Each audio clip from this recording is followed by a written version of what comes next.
बेटा last class में ना हमने अपना न्यू चैप्टर स्टार्ट करता which is public finance, right. अब बेटा ये जो पब्लिक फाइनेंस है इसमें मैंने आपको बताया था आपको टोटल मिला के 4 यूनिट्स पढ़नी है, 4 चैप्टर्स पढ़ने, public functions, fiscal functions, market failure और government intervention to correct market failure, budget में और लास्ट में फिस्कल पॉलिसी। ये 4 चैप्टर आपको पढ़ने, इंटर में था एज इट इज आया है, कुछ थर्ड चैप्टर इसमें ऐड है, कुछ टॉपिक्स इसमें कट है। बहुत सिंपल है, कोई दिक्कत नहीं है, थियोरेटिकल चैप्टर है और बहुत इजी और स्कोरिंग चैप्टर है। जनरली बता रहा हूँ एमसीक्यू बेस्ड हो गया है तो इसमें ज्यादा कुछ दम नहीं बचा। हाँ जब प्रैक्टिकल, जब सब्जेक्टिव बेस्ड था तब इसमें दम था। क्यों? क्योंकि चैप्टर की लेंथ ज्यादा थी तो थ्योरी याद करने में बच्चों को डिफिकल्टी आती थी। अब बेटा कंप्लीट आपका एमसीक्यू है, बहुत ईजी है, तो आपको ब्रीफिंग पढ़नी है बस हमेशा। वापस आते बैक टू द टॉपिक। बेटा लास्ट क्लास में मैंने आपको बताया था कि एक पर्सन थे रिचर्ड मस्ग्रेव। रिचर्ड मस्ग्रेव ने अपनी एक बुक लिखी थी the theory of public finance, जिसमें 1959 में थी, जिसमें उन्होंने बताया था कि कोई भी गवर्नमेंट जो है ना उसे 3 मेजर फंक्शंस परफॉर्म करने पड़ते हैं। कितने फंक्शंस? 3। और इन्हीं 3 function perform by the government को बोलते हैं फिस्कल फंक्शन। इनमें फिस्कल फंक्शन को 2 पार्ट में डिवाइड किया जाता है, एक होते हैं माइक्रो फंक्शन, एक होता है मैक्रो फंक्शन। माइक्रो में 2 आते हैं, एलोकेशन, रिडिस्ट्रीब्यूशन, और मैक्रो में क्या आता है? स्टेबिलिटी। तो टेक्निकली फर्स्ट चैप्टर में हमें सिर्फ इन तीनों फंक्शंस को ब्रीफली पढ़ना है, ठीक है। बेटा सबसे पहले मैंने आपको बताया था एलोकेशन फंक्शन। इसमें हमने क्या देखा भाई, बड़ी सिंपल सी बात है, देखो ध्यान से सुनना बेटा। अगर होता क्या है ना, अगर होता क्या है, अगर हमने मार्केट को अपने आप पे छोड़ दिया, मतलब प्राइवेट सेक्टर्स को छोड़ दिया, तो प्राइवेट सेक्टर करेगा क्या कि वो रिसोर्सेज का इनएफिशिएंट और मिस अलोकेशन कर सकता है। सर मतलब जहां पे उसे प्रॉफिट ज्यादा मिलेगा उन गुड्स की तो वो करेगा प्रोडक्शन सही से, और जहां पे उसे प्रॉफिट अर्निंग नहीं मिल रही या ज्यादा प्रॉफिट नहीं मिल रहा उन गुड्स का वो करेगा अंडर प्रोडक्शन। तो अगर मार्केट इटसेल्फ पे रह गया और गवर्नमेंट ने इंटरवेंशन नहीं करी तो देयर इज अ प्रॉब्लम कि कुछ गुड्स का ओवर प्रोडक्शन हो जाए और कुछ गुड्स का अंडर प्रोडक्शन हो जाए, और इस प्रॉब्लम को क्या बोलते थे? Market failure. क्या बोलते थे? Market failure. तो इट इज वेरी इंपॉर्टेंट कि गवर्नमेंट बीच में इंटरवीन करे और रिसोर्सेज का efficient and proper allocation of resource करे, ताकि हर एक कमोडिटी की ना एक बैलेंस प्रोडक्शन हो और कोई ओवर या अंडर प्रोड्यूस ना हो। ये बात समझ आती है? और इसी फंक्शन को बोलते हैं अलोकेशन फंक्शन। क्या बोलते हैं बेटा? Allocation function. मैंने पूरा मीनिंग बताया था। उसके बाद सर अलोकेशन फंक्शन में प्रॉब्लम क्या आती है? जब कह रहे हो कि अलोकेशन फंक्शन में गवर्नमेंट कर सकती है तो इसमें मेजर प्रॉब्लम क्या होती है, क्यों अलोकेशन मिस अलोकेशन की वजह से मार्केट फेलियर होता है? तो बेटा पहली प्रॉब्लम होती है मोनोपोली पावर। क्या होती है? हमने देखा है जनरली मार्केट हमेशा परफेक्ट कंपटीशन नहीं होती, परफेक्ट तो एग्जिस्ट नहीं करता। जनरली क्या एग्जिस्ट करता है? इम्परफेक्ट। इम्परफेक्ट में भी कई कई इंडस्ट्रीज ऐसी है जहां पे कुछ इंडस्ट्री या तो डोमिनेट या मोनोपोली क्रिएट करती है। अब उसमें होता क्या है, वो ना जानबूझ के, आपको पता है मोनोपोली का जो डिमांड का होता है वो इनलास्टिक होता था, है ना, स्टीपर बनता था इनलास्टिक। तो बेटा टेक्निकली प्लीज बैठो। अब इसमें होता क्या है, जानबूझ के ना वो गुड्स एंड सर्विस को कम प्रोड्यूस करते हैं और प्राइसेस क्या चार्ज करते हैं? हायर, ताकि उनकी मोनोपोली क्रिएट रहे। समझ पा रहे हो? तो यहाँ पे ना मोनोपोली पावर की एक प्रॉब्लम है जिसकी वजह से गुड्स एंड सर्विस का अंडर प्रोडक्शन होता है और उससे मार्केट फेलियर हो जाता है। सेकंड और थर्ड थोड़े कनेक्टेड है, वो है आपके कौन से गुड्स? कलेक्टिव गुड्स और मेरिट गुड्स। बेटा जितने भी कलेक्टिव और मेरिट गुड्स होते हैं, सर ये कौन से होते हैं? बेटा जैसे पब्लिक पार्क्स, हेल्थ, एजुकेशन, सस्ते प्राइसेस पे। कलेक्टिव और मेरिट गुड्स के केस में ना प्राइवेट सेक्टर आने को राजी नहीं होता क्योंकि इनमें प्रॉफिट नहीं है। तो जनरली हमने देखा है कि कलेक्टिव और मेरिट गुड्स के केस में जो प्रोडक्शन है वो कैसी होती है? अंडर, क्योंकि उसे गवर्नमेंट ही बनाती है, प्राइवेट तो बनाने को राजी नहीं क्योंकि वहां प्रॉफिट नहीं होता। ऑन दी अदर हैंड हमने देखा जो कॉमन प्रॉपर्टी रिसोर्सेज होते हैं उनका लोग क्या करते हैं? एक्सेस यूज करते हैं, मिस यूज, जिसकी वजह से फ्यूचर में अंडर प्रोडक्शन हो सकता है, मार्केट फेलियर हो जाएगा। नेक्स्ट इज एक्सटर्नैलिटी, आज पढ़ाऊंगा। और last inequality in distribution of income and wealth. अच्छा, फिर नेक्स्ट टॉपिक आया था कि गवर्नमेंट इस मिस एलोकेशन को रोक कैसे सकती है, क्या प्रॉब्लम सॉल्व कैसे करेगी? तो उसके कुछ पॉइंट्स है। सबसे पहला पॉइंट हो सकता है गवर्नमेंट जिन गुड्स का अंडर प्रोडक्शन हो रहा है उनको क्या करे? खुद प्रोड्यूस करे, डायरेक्ट प्रोड्यूस कर सकती है। गवर्नमेंट प्राइवेट लोगों को क्या दे सकती है? इंसेंटिव और डिसेंटिव। अगर सरकार को लग रहा है इसकी प्रोडक्शन ना कम करवानी ज्यादा हो रही है, जैसे सिगरेट, अल्कोहल, तो बेटा उसमें वो डिसेंटिव लगाएगी, टैक्स वगैरह बढ़ा देगी। और कुछ गुड जिनको सरकार प्रमोट करना चाहती है उनमें क्या लगाएगी? इंसेंटिव, सब्सिडी वगैरह दे देगी। ठीक है। नेक्स्ट है बेटा कंपटीशन पॉलिसी से भी गवर्नमेंट एलोकेशन ठीक कर सकती है। Regulatory activities like licensing control वगैरह, अगर उसे लग रहा है कुछ गुड्स का ओवर प्रोडक्शन हो रहा है सिगरेट वगैरह, तो उसमें लिकर विकर में क्या लगा देगी, लाइसेंसिंग, ताकि ज्यादा प्रोडक्शन ना कर पाए लोग। ऑन दी अदर हैंड कुछ लीगल एडमिन फ्रेमवर्क ले सकती है और इनका मिक्सचर भी लगा सकती है। तो अलोकेशन प्रॉब्लम यानी मार्केट फेलियर की प्रॉब्लम को सॉल्व करने के गवर्नमेंट ये स्टेप्स ले सकती है। अच्छा, इसके बाद हमने क्या पढ़ा था, गवर्नमेंट फेलियर, याद है आपको बेटा? जनरली गवर्नमेंट इंटरवीन करती है ताकि वो मार्केट फेलियर को ठीक कर पाए, लेकिन कई बार गवर्नमेंट इंटरवेंशन से मार्केट फेलियर ठीक होने की जगह क्या हो जाता है, सिचुएशन और बिगड़ जाती है, और इसी सिचुएशन को बोलते हैं गवर्नमेंट फेलियर। क्या बोलते हैं? गवर्नमेंट फेलियर होने के क्या क्या रीजन है बेटा? गवर्नमेंट को इनएडिक्वेट इन्फॉर्मेशन है, पॉलिटिकल सेल्फ इंटरेस्ट या not always unbiased conflict of objectives हो जाता है, ब्यूरोक्रेसी, करप्शन, रेड टेप होता है, और कई बार मेजर्स की जो कॉस्ट है वो ज्यादा होती है मार्केट फेलियर की कॉस्ट से, तो लगा के फायदा नहीं। तो ये सारे गवर्नमेंट फेलियर के रीजन हो सकते हैं बेटा। अब जब तू लास्ट क्लास आया नहीं ना, तो ना वो चीजें सारी बताना मेरे लिए थोड़ा डिफिकल्ट हो जाएगा, थोड़ा पेशेंट रख। मार्केट फेलियर अगर सिंपल शब्द में समझाओ तो कुछ ऐसे गुड्स होते हैं जिनका ना मार्केट में ओवर या अंडर प्रोडक्शन होता है, और इस सिचुएशन को बोलते हैं मार्केट फेलियर। टेक्निकली क्या होता है ना, जितने गुड्स डिमांड होते हैं उतनी सप्लाई हो तब इक्विलिब्रियम आता है, हमने पढ़ा है। बट कई बार ऐसा होता है कुछ गुड्स होते हैं जैसे जैसे जिनमें ज्यादा प्रॉफिट मिलता है प्राइवेट को, जैसे लिकर, टोबैको, सिगरेट्स, तो उनकी ना हमेशा इकोनॉमी में देखा गया है कि प्रोड्यूसर ओवर प्रोडक्शन करते हैं। और जैसे कुछ वेलफेयर पर्पस के लिए गुड्स होते हैं, जैसे पब्लिक पार्क्स है, गवर्नमेंट हॉस्पिटल्स है, या फ्री एजुकेशन वाले स्कूल्स है, वो क्योंकि वहां पे प्रॉफिट नहीं होता तो प्राइवेट वहां पे जाएगा नहीं, इसकी वजह से उसकी क्या होती है, अंडर प्रोडक्शन होती है। तो मार्केट फेलियर का मतलब है गुड्स की ओवर या अंडर प्रोडक्शन होना। अब मार्केट फेलियर ना हमेशा इकोनॉमी में रहेगा, और इसी को ठीक करने के लिए गवर्नमेंट को ना इंटरवीन करना पड़ता है। अब जैसे हेल्थ और एजुकेशन फ्री में तो प्राइवेट देगा नहीं, तो मार्केट फेलियर हो जाता है वहां पे, तो सरकार इन्वॉल्व होती है, और सरकार सरकारी स्कूल और सरकारी अस्पताल बनाती है ताकि मार्केट फेलियर में जो उन गुड्स के अंडर प्रोडक्शन है उसे क्या कर सके, ठीक कर सके। सिगरेट टोबैको जो है प्रॉफिट के चक्कर में लोग ज्यादा प्रोड्यूस करते हैं, तो वहां पे गवर्नमेंट इंटरवेंशन लगाती है, और गवर्नमेंट क्या कहती है, गवर्नमेंट कहती है भाई लाइसेंस लेना पड़ेगा, लाइसेंसिंग लेनी पड़ती है ना, ताकि ओवर प्रोडक्शन को क्या किया जा सके, कंट्रोल। तो गवर्नमेंट ना इंटरवीन करके बैलेंस करती है। और जो हमारा सेकंड टॉपिक आज जो सेकंड चैप्टर है वो मार्केट फेलियर के ऊपर है, तो हम अच्छे से पढ़ेंगे। बट पहले ना वो फर्स्ट वाली रिकॉर्डिंग देखियो, तब तुझे और क्लैरिटी है। ये टॉपिक ऐसे ना यार मैं बीच में इन्वॉल्व होकर बता नहीं पाऊंगा क्योंकि काफी सारे टॉपिक्स है। तो एक बार रिकॉर्डिंग देखी हो, 1-1.5 घंटे की रिकॉर्डिंग है, अपने आप समझ आ जाएगा। और मार्केट फेलियर तो आज ही हम करेंगे तो और अच्छे समझ आए। चलो जी, ये हो गया। अब इसके बाद बेटा सेकंड फंक्शन क्या था, रीडिस्ट्रीब्यूशन। अब ये क्या था बेटा, रीडिस्ट्रीब्यूशन फंक्शन में मैंने बताया था अगर आपने मार्केट को अपने हाल पे छोड़ दिया, प्राइवेट को छोड़ दिया, तो रीडिस्ट्रीब्यूट जो distribution of income and wealth है वो बहुत अलग अजीब हो जाएगा। मतलब अमीर बहुत अमीर हो जाएगा और गरीब बहुत गरीब। और प्राइवेट सेक्टर जो है वो तो सिर्फ अमीर की ही सुनेगा प्रॉफिट के चक्कर में, तो गरीब आदमी तो बेटा भूखा मर जाएगा। इसलिए इट इज वेरी इंपॉर्टेंट कि गवर्नमेंट इंटरवीन करे ताकि वो रिसोर्सेज का क्या कर सके, रीडिस्ट्रीब्यूट, इक्वल वे में डिस्ट्रीब्यूशन कर पाए, और कोशिश करे कि जो स्टैंडर्ड ऑफ लिविंग है वो एक मिनिमम मेंटेन रह सकता। मतलब गरीब आदमी को भी 3 वक्त का खाना मिल जाए और अमीर आदमी भी ठीक ठाक एंजॉय करे। तो ठीक है, उसे इनइक्वालिटी ऑफ इनकम को रिड्यूस करना।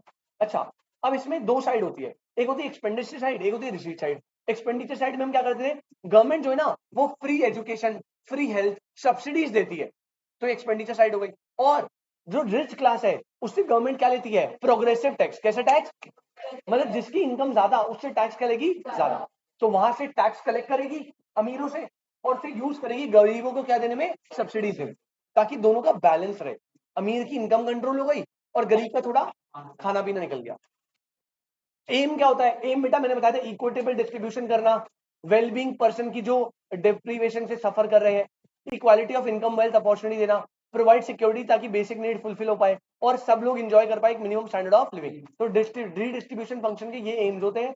और कैसे गवर्नमेंट करती है, रिच पे टैक्स लगाती है, सब्सिडीज देती है, प्रोग्रेसिव टैक्स लगाती है, उसे यूज करती है सब्सिडीज में, एम्प्लॉयमेंट रिजर्वेशन गरीब लोगों के लिए या कुछ स्पेसिफिक क्लास ऑफ पीपल के लिए, है ना, जिनका कोटाज होता है उनको एम्प्लॉयमेंट रिजर्व करती है ताकि वो कमा पाए सही से।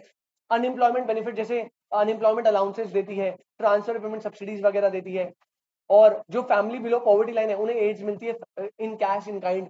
और लास्ट क्या हो गया बेटा, regulatory regulation of manufacturing and sale of certain products to ensure health wellbeing, ये सब था। अच्छा, इसमें एक पॉइंट और था जो वेरी इंपॉर्टेंट है बेटा, क्या होता है आपको याद है, इक्विटी अगर हमें मेंटेन करनी है तो हमें रिच पे ज्यादा टैक्स लगाना पड़ेगा और उसे सब्सिडी देनी पड़ेगी किसको, पुअर को।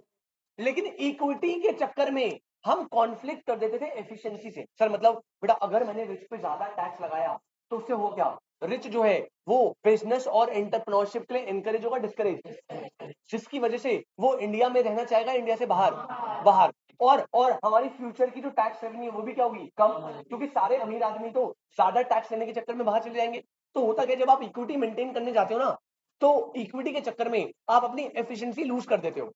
तो गवर्नमेंट को क्या बनानी है, गवर्नमेंट को बनानी है ऑप्टिमल बजटरी पॉलिसी। क्या बनानी है, ऑप्टिमल बजटरी पॉलिसी, ताकि आपको इक्विटी और एफिशिएंसी मेंटेन करो। मतलब इतना भी टैक्स नहीं लगाना कि बदनों की बैंड बच जाए, और इतना कम भी टैक्स नहीं लगाना कि हम सब्सिडी ना दे पाए। तो एक बैलेंस रखना है। क्लियर है? तो ये एक पॉइंट था, एफिशिएंसी और इक्विटी में कॉन्फ्लिक्ट ना हो। बेटा आज अपलोड हो जाएगी 100% आप। चलो आज से हमें क्या स्टार्ट करना है भाई, ध्यान से ध्यान से। आज हमें करना है बेटा थर्ड फंक्शन, पहला चैप्टर खत्म हो गया आपका बस, दैट इज स्टेबलाइजेशन फंक्शन। बेटा आज हमें करना है स्टेबलाइजेशन फंक्शन, ठीक है? आपने हो सकता है नोट कर लिया हो, कुछ बच्चों ने, कुछ ने नहीं करा, तो आज नोट कर लेना, मैं पीडीएफ डाल दूंगा जितना भी आज होगा उसका। What is stabilisation function? भाई देखो, सुनो सुनो ध्यान से।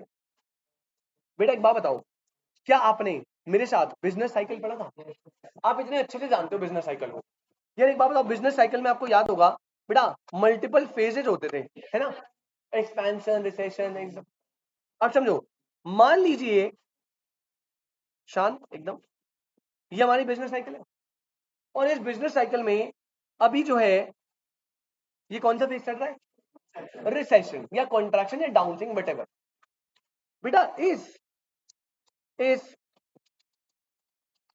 रिसेशन फेज में, ये रिसेशन फेज चल रहा है, ध्यान से समझना। अब स्टेबलाइजेशन फंक्शन क्या बोलता है, देखो, अगर बिजनेस साइकिल का रिसेशन फेज है, यानी सब कुछ बेकार चल रहा है, कोई पैसा नहीं कमा रहा, आपको पता है कोडिस भी डिक्रीज कर रहा होता है। अगर ऐसी सिचुएशन में हमने मार्केट को लेफ्ट कर दिया अपने हाल पे, अपने हाल पे लेफ्ट करना मतलब छोड़ दिया, गवर्नमेंट इंटरवेंशन नहीं है। अगर रिसेशन के फेज में आपने मार्केट को लेफ्ट कर दिया अपने हाल पे कि भैया तुम संभालो, तो हो सकता है कि रिसेशन जो है ना वो क्या हो, बहुत ही लॉन्ग टाइम तक कंटिन्यू रहे, बहुत ही लॉन्ग टाइम तक क्या रहे, और फर्दर ये कन्वर्ट हो जाए इनटू डिप्रेशन। ये बहुत ही हाई पॉसिबिलिटी है भैया, अगर आपने कोई भी इंटरवेंशन नहीं लगाई। मैं ये नहीं कह रहा, देखो सुनो सुनो, हमने पढ़ा था बिजनेस साइकिल जो है वो रिदमिक फ्लक्चुएशन है, रिसेशन के बाद हमेशा एक्सपेंशन आएगा ही आएगा एक टाइम पे, लेकिन वो टाइम क्या फिक्स है, वो 10 साल बाद भी हो सकता है। तो प्रॉब्लम क्या है, अबे 10 साल तक क्या रिसेशन और डिप्रेशन में रहोगे क्या? समझो, यहां पे रिचर्ड मर्सग्रेव ने क्या बताया, उसने बोला बिजनेस साइकिल रिदमिक फ्लक्चुएशन है, एक्सपेंशन के बाद रिसेशन आएगा, रिसेशन के बाद एक्सपेंशन। 100% अग्री कर रहे हैं। लेकिन अगर आपने गवर्नमेंट इंटरवेंशन नहीं लगाया और मार्केट को अपने हाल पे छोड़ दिया, तो होगा ये कि रिसेशन का पीरियड बहुत लंबा हो सकता है, और बहुत ज्यादा इकोनॉमी की ग्रोथ पे नेगेटिव इंपैक्ट आ सकता है, बहुत ज्यादा। तो इट इज वेरी इंपॉर्टेंट कि यहां पे बेटा कौन इंटरफेयर करने आए, गवर्नमेंट। तो रिचर्ड मस्ग्रेव ने बोला कि कई बार ऐसा ना हो, इसीलिए यहां पे गवर्नमेंट इंटरवेंशन लगाना क्या है, जरूरी। तो थर्ड फंक्शन वही है गवर्नमेंट का, which is stabilisation function. Stabilisation function में गवर्नमेंट कोशिश ये करती है कि रिसेशन जब जाए तो वो ना ज्यादा टाइम तक ना जाए और डिप्रेशन में कन्वर्ट ना हो, और रिसेशन को हम जल्दी से बाउंस बैक करके क्या बना दे, एक्सपेंशन। क्या अगर एक्सपेंशन ज्यादा चल रहा है तो उसमें प्राइसेस बढ़ते हैं, इन्फ्लेशन होती है, वो भी अच्छा नहीं होता। तो अगर हमने मार्केट को अपने आप छोड़ दिया तो हो सकता है एक्सपेंशन बहुत ज्यादा जाए और वो बहुत लॉन्ग टाइम तक चले। तो गवर्नमेंट का इंटरवेंशन आता है और गवर्नमेंट एक्सपेंशन को भी ना कंट्रोल करके वापस से क्या बना देती है, बैलेंस करके रिसेशन, ताकि इकोनॉमी में क्या मेंटेन हो, स्टेबिलिटी। क्या मेजर हो, स्टेबिलिटी। तो गवर्नमेंट को ना इकोनॉमी में स्टेबिलिटी मेंटेन करनी है, ज्यादा डाउन भी नहीं जाने देना और ज्यादा अप। अब इस फंक्शन में हम यही पढ़ेंगे कि स्टेबलाइजेशन करती कैसे सरकार। इतना समझ आया, पॉइंट समझ आया? स्टेबलाइजेशन फंक्शन क्या है, सरकार का काम है कि उसे इकोनॉमी को रिसेशन में भी नहीं रखना, और क्योंकि अगर हमने छोड़ दिया तो वो बहुत ज्यादा वर्स्ट बन सकता है। तो गवर्नमेंट उसमें बीच बीच में इंटरवीन करके इकोनॉमी में स्टेबिलिटी मेंटेन करती है, ना ज्यादा नीचे ना ज्यादा ऊपर। और इसी फंक्शन को क्या बोलते हैं बेटा, स्टेबलाइजेशन फंक्शन। तो चलो एक बार जल्दी से रीड करते हैं। पहला पॉइंट दैट इज मीनिंग, पहला पॉइंट क्या है बेटा, मीनिंग ऑफ स्टेबलाइजेशन फंक्शन। आपको दिख रहा है ना, ठीक है? इट इंश्योर्स अचीवमेंट ऑफ बेटा मैक्रो इकोनॉमिक स्टेबिलिटी, याद है आपको स्टेबलाइजेशन कौन सा वाला था, मैक्रो। जो अलोकेशन और डिस्ट्रीब्यूशन था वो कौन सा था, माइक्रो। स्टार्टिंग में बताया था ये एक मैक्रो इकोनॉमिक स्टेबिलिटी, क्योंकि ना पूरी इकोनॉमी की स्टेबिलिटी मेंटेन करता है। तो it ensure achievement of macro economic stability, maintenance of high level of employment and price stability, ना ज्यादा कम रहे ना ज्यादा बढ़े। A market economy does not automatically generates full employment and price stability। बेटा मार्केट इकोनॉमी में मतलब पता क्या है, ये फ्री इकोनॉमी की बात कर रहा है। किसकी इकोनॉमी की, कह रहा है अगर आप फ्री इकोनॉमी की बात करोगे ना तो फ्री इकोनॉमी अपने आप फुल एम्प्लॉयमेंट जनरेट नहीं कर सकती और अपने आप प्राइस स्टेबिलिटी नहीं ला सकती। तो यहाँ पे क्या बोल रहा है, therefore government should pursue deliberate stabilisation policy. तो गवर्नमेंट को इंटरवीन करके जानबूझकर स्टेबलाइजेशन की पॉलिसी लानी पड़ेगी। अभी स्टेबलाइजेशन कैसे होता है वो मैं बाद में बताऊंगा, बट ये करना पड़ेगा।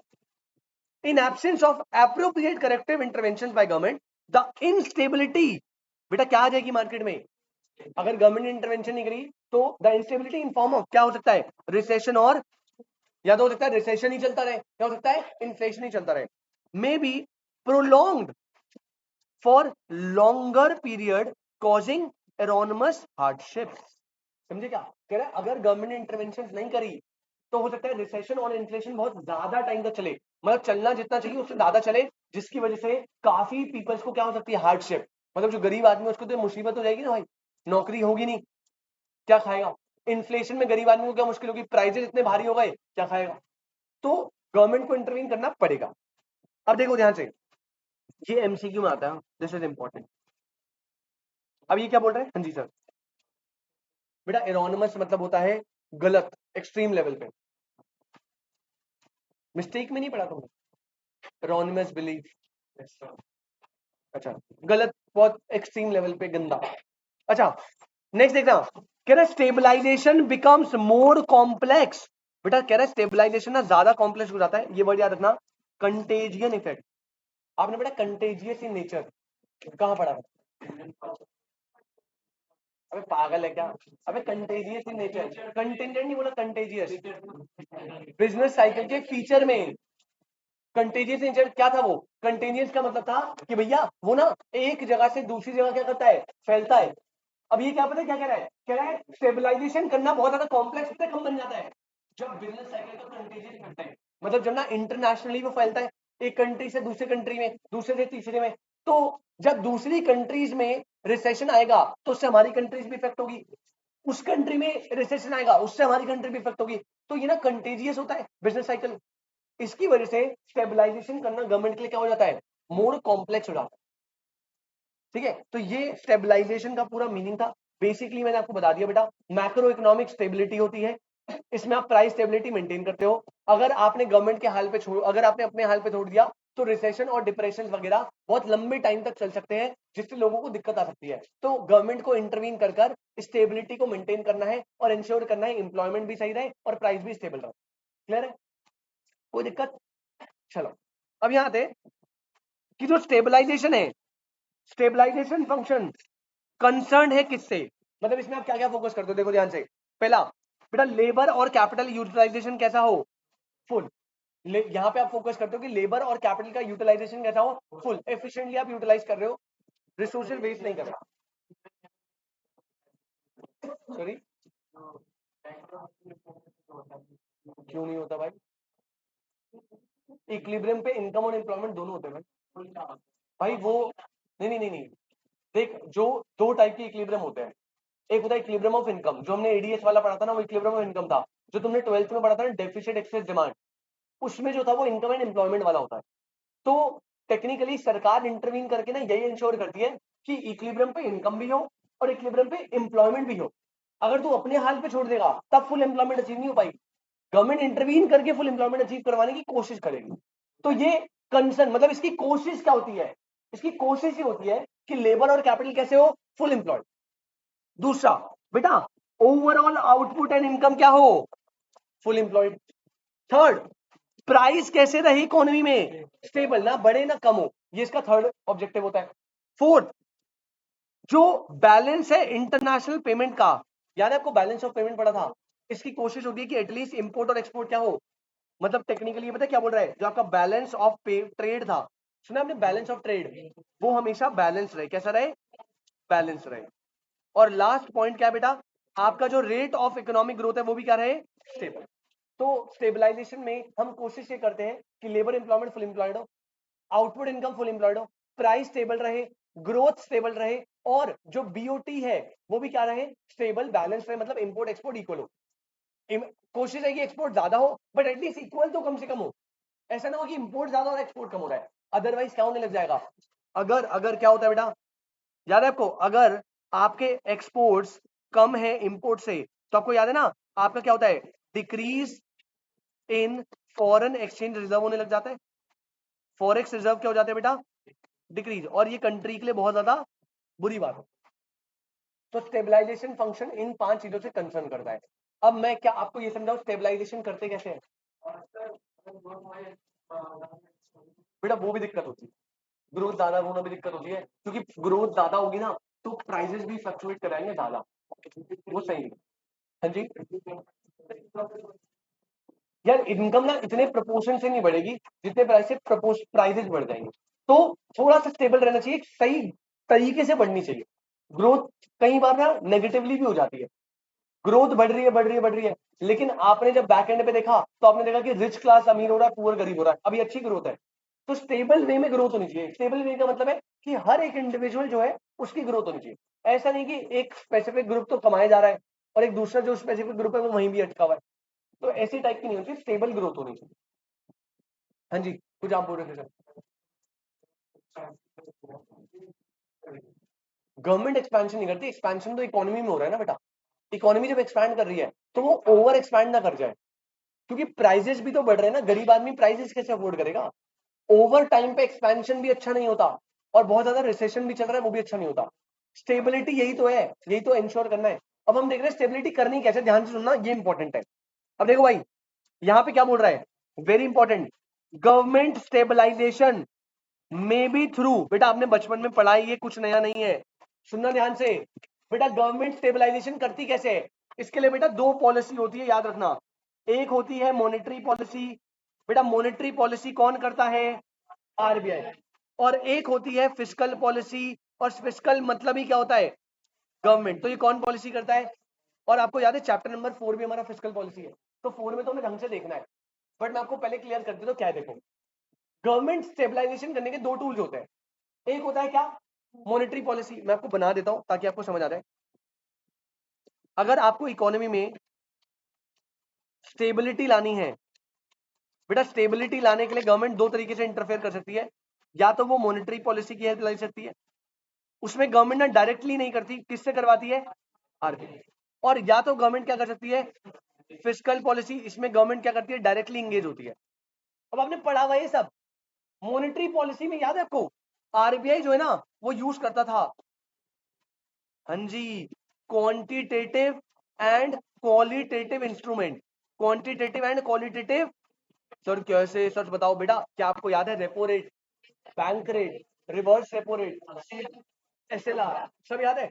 अब मैं सारे नहीं बता रहा क्योंकि हमें मनी इन बैंकिंग में सारे पढ़ने हैं। मैं एक छोटा सा एग्जांपल देता हूँ।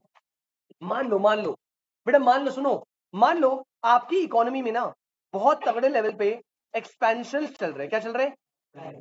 बहुत तगड़े लेवल पे इकोनॉमी ऊपर जा रही है। अब एक्सपेंशन चल रहा है तो गड़बड़ है, मतलब एक्सपेंशन में लोगों के पास पैसा क्या होता है? ज्यादा। लोग डिमांड क्या कर रहे हैं? ज्यादा। प्राइजेस प्रॉफिट सब क्या हो रहे हैं? ज्यादा। अब ऐसे टाइम पे अगर आप लोगों को और पैसा दे दोगे तो भट्टा बैठ जाएगा इकोनॉमी का। ऑलरेडी लोगों के पास पैसा ज्यादा है, तो इसको ठीक करने के लिए आरबीआई को पैसा क्या करना पड़ेगा? कम। यानी मैं ऐसे बोलूं, एक्सपेंशन के केस में मुझे मनी सप्लाई को क्या करना है, अगर मुझे ठीक करना है तो एकदम ठीक है। और मनी सप्लाई को कम करने के लिए याद रखना, आपको बचपन में पढ़ा था कि जो रेपो रेट्स होते हैं, रेपो रेट्स को क्या कर दो? ज्यादा। सर रेपो रेट मतलब अब समझा दो क्या होगा। बेटा अगर रेपो रेट बढ़ जाएंगे तो जो बोरोइंग लेने के इंटरेस्ट है, जो पब्लिक के लिए बोरोइंग कॉस्ट है, बोरोइंग कॉस्ट क्या हो जाएगी? ज्यादा। तो लोग क्या लोन ज्यादा लेंगे या कम लेंगे? लोन लेंगे कम। और लोन कम लेंगे तो बेटा इकोनॉमी में अपने आप मनी सप्लाई क्या हो जाएगी? कम। और अपने आप ये एक्सपेंशन नीचे आ जाएगा। बात समझ आ रही है? अब ये टूल्स होते हैं, ये टूल्स आपने बचपन में पढ़े। मैं फिर से रिपीट कर रहा हूं, ध्यान से सुनना। स्टेबिलिटी मेंटेन करने के कितने पॉलिसी? दो, मॉनेटरी पॉलिसी और फिस्कल पॉलिसी। मॉनेटरी पॉलिसी कौन करता है? आरबीआई। इसमें आरबीआई ना बहुत सारे टूल्स का हेल्प लेता है, उसमें से मैंने एक टूल बता दिया, रेपो रेट। ठीक है, अब सरकार मान लो अगर एक्सपेंशन हो रहा है, तो एक्सपेंशन में लोगों के पास पैसा ऑलरेडी ज्यादा है, तो आपको इसे ठीक करने के लिए लोगों के पास पैसा क्या करना पड़ेगा? कम। उसके लिए सरकार इंटरेस्ट रेट्स को क्या कर देती है बेटा? ज्यादा, ताकि जो बोरोइंग करने की कॉस्ट है वो बढ़ जाए और लोग बोरोइंग क्या करें? कम। अपने आप मनी सप्लाई कंट्रोल में आ जाए। समझ आ रही बात? अच्छा सर, फिस्कल देखना, फिस्कल जो मेन सब्जेक्ट मैटर है, फिस्कल पॉलिसी में क्या होगा सुनना ध्यान से। सर सिद्धार्थ भाई अभी आप फोन चला लो, फिर जब मैं बाद में बता दूंगा फिर आप पूछना सर ये क्या हो गया वो क्या हो गया, ऐसे कर लेते हैं। अब कुछ ज्यादा इंपॉर्टेंट तो भाई बाहर जाके आराम से बात कर ले, अगर कोई इंपॉर्टेंट चीज है तो। अब फिस्कल पॉलिसी सुनना, अब सरकार क्या करती है बेटा, मान लीजिए संचित इकोनॉमी में ना बेटा एक्सपेंशन चल रहा है। क्या चल रहा है इकोनॉमी में? एक्सपेंशन, मतलब पैसा ज्यादा हो रहा है लोगों के पास। ऐसे टाइम पे सरकार जानबूझ के पता कैसी पॉलिसी बनाती है? Contractionary fiscal budget. कैसा बजट बनाती है? Contractionary fiscal budget. सर मतलब बेटा एक्सपेंशन के टाइम पे सरकार अपने खर्चे कम करती है और बजट की रिसीट्स क्या करती है? समझना क्यों, ध्यान से। ऑलरेडी इकोनॉमी में एक्सपेंशन चल रहा है। अब भाई अगर सरकार ने खर्चे ज्यादा कर दिए, मतलब रोड बना दी, रेलवे बना दिए, तो लोगों के पास तो और पैसा आ जाएगा, उससे लोग और ज्यादा डिमांड करेंगे, तो एक्सपेंशन तो और आगे चला जाएगा। उल्टा होता है, जब एक्सपेंशन का फेज चल रहा होता है ना, स्टेबिलिटी मेंटेन करने के लिए सरकार जानबूझ के बजट कैसा बनाती है? कॉन्ट्रैक्शनरी। मतलब सरकार उस साल खर्चा कम करेगी बजट में, और बजट से रिसीव क्या लेगी? ज्यादा। टैक्सेस ज्यादा ले लिए और खर्चा नहीं करा या कम करा, अपने आप लोगों के पास पैसा कम होगा और एक्सपेंशन रुक के स्टेबलाइज हो जाएगा। लेकिन अगर मान लो जैसे कोविड में इकोनॉमी में कौन सा फेज चल रहा था? अब फिस्कल पॉलिसी देखो कैसे वर्क करेगी। सरकार जानबूझ के बनाएगी एक्सपेंशनरी फिस्कल बजट। कैसा बजट? एक्सपेंशनरी बजट बनाएगी बेटा। अब इसमें क्या होगा? एक्सपेंशनरी बजट में budget expenditures are greater than budget receipt. मतलब उस साल सरकार खर्चा करेगी दबा के और टैक्सेस वगैरह क्या लेगी? कम, ताकि लोगों के पास पैसा क्या रहे? ज्यादा, और वो रिसेशन से इकोनॉमी को क्या ले आए? बाहर। देख रहे हो कैसे स्टेबिलिटी मेंटेन होती है? तो ये होता है स्टेबलाइजेशन मेजर। आशीष समझ आया बेटा? ठीक है ना? हमें ना मॉनेटरी वाली पॉलिसी पे ज्यादा ध्यान नहीं देना। तो क्यों ध्यान नहीं देना बेटा? क्योंकि हमारा टॉपिक जो है वो फिस्कल से रिलेटेड है। मॉनेटरी वाला तो मनी एंड बैंकिंग में पढ़ेंगे ना आगे, तो आप मेन चीज आप ना फिस्कल पॉलिसी में समझो। हाँ जी,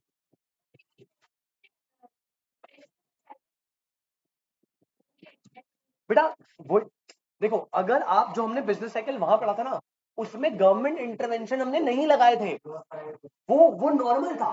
फेजेस ये होते हैं, लेकिन एक इकोनॉमी का डिप्रेशन में जाना अच्छी बात नहीं है ना। अच्छी बात है इकोनॉमी के लिए, तो सरकार इंटरफेयर करके ही तो डिप्रेशन ब्लॉक कर रही है। मैंने ये बताया कि बिजनेस साइकिल में 1 2 3 4 होता है, लेकिन एक इकोनॉमी स्टेबलाइज रहना चाहती है, मतलब वो चाहती है एक्सपेंशन जाए, और जैसे ओवर एक्सपेंशन हो ना तो हम रिसेशन में ले आए, हम बूम में जाने ही ना दे। गवर्नमेंट उसके लिए अगर आप फ्रीली छोड़ दोगे तो चारों फेज दिखेंगे, लेकिन गवर्नमेंट चारों फेज दिखाना ही नहीं चाहती ना, क्योंकि बूम पे बैंड बच जाएगी गरीब आदमी की, वो अफोर्ड ही नहीं कर पाएगा चीजें। और रिसेशन के टाइम पे भी गरीब आदमी की बैंड बच जाएगी, क्योंकि उसके पास इनकम ही नहीं होगी। प्राइस तो कम होंगे लेकिन इनकम ही नहीं होगी जेब में, क्योंकि काम ही नहीं है। समझ रहे हो? तो फेज चारों है, लेकिन गवर्नमेंट इंटरवीन करके स्टेबिलिटी मेंटेन करती है। क्लियर है बेटा? समझ आया? चलो अब ये मार्क कर लेते हैं बेटा। ऑनलाइन वाले बच्चे मीटिंग रिज्वाइन करना एक बार जल्दी से, 1 मिनट देना बस। स्टेबलाइजेशन फंक्शन बेटा खत्म हो गया, और इसके साथ आपका चैप्टर नंबर 1 भी खत्म हो गया। 1 मिनट बस।